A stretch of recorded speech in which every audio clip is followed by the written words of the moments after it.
Hey guys, so here in front of me I have an Atlas Model 3160 table saw.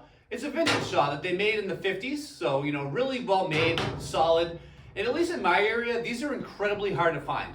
I've only found one of them in my whole career of searching for old tools, which goes back 3 or 4 years now, so I had to pick it up. I bought it fairly cheap from somebody up in New Hampshire who was on a farm. Really great gentleman, he just wanted to get rid of it, so I couldn't help but to pick it up.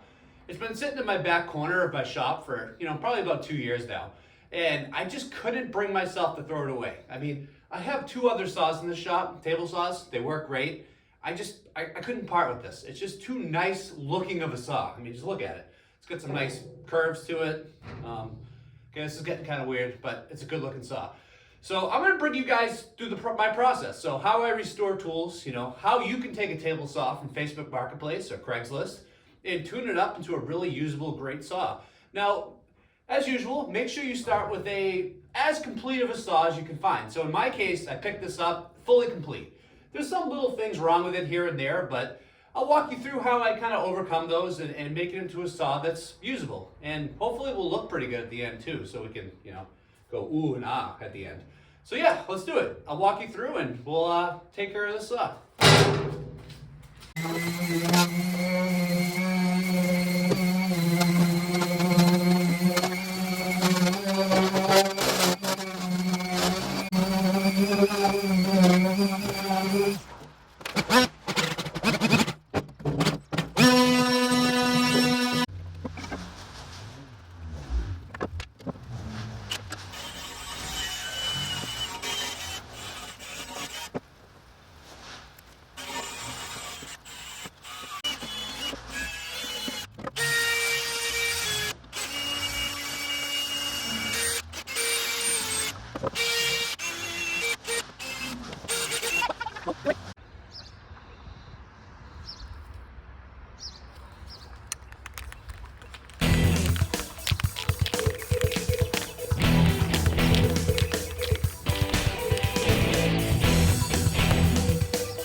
Here I have the table saw base cabinet.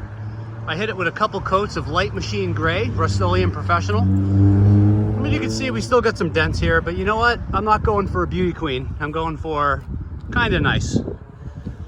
So we'll let that dry and we will move on.